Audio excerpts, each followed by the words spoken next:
Ang mga panghuling salot. Nakita ko rin sa langit ang isa pang kakaiba at kagila-gilalas na palatandaan, may 7 anghel na may dalang 7 salot. Ito ang mga panghuling salot sapagkat dito matatapos ang puot ng Diyos. May nakita akong parang dagat na kristal na nagliliyab. Nakita ko rin ang mga nagtagumpay laban sa halimaw at sa larawan nito at sa nagtataglay ng bilang na katumbas ng kanyang pangalan. Nakatayo sila sa tabi ng dagat na kristal. Hawak ang mga alpang bigay sa kanila ng Diyos. Inaawit nila ang awit ni Moises na lingkod ng Diyos at ang awit ng Kordero.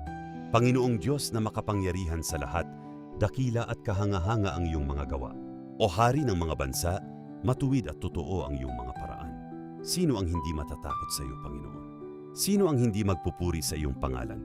Ikaw lamang ang banal.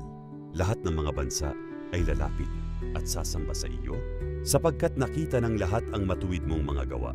Pagkatapos nito'y nakita ko ring bumukas ang templo sa langit, ang toldang tipanan.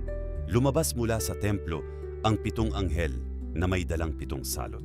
Nakasuot sila ng damit na malinis at nakakasilaw sa kaputian at may gintong pamigkis sa dibdib. Ibinigay sa kanila ng isa sa 4 na nilalang na buhay ang 7 mangkok na ginto na punong-puno ng puot ng Diyos na siyang nabubuhay magpakailanman. Ang templo ay napuno ng usok na nagmumula sa kaluwalhatian at kapangyarihan ng Diyos at walang makapasok sa templo hanggat hindi natatapos ang 7 salot na dala ng 7 anghel, maging kabahagi sa kingdom purpose.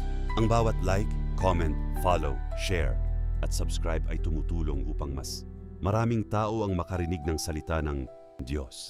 Hindi lang ito suporta sa page, ito ay suporta sa pagpapalaganap ng Ebanghelyo. Pagpalain nawa kayo ng Panginoon habang kayo'y nagiging pagpapala sa iba.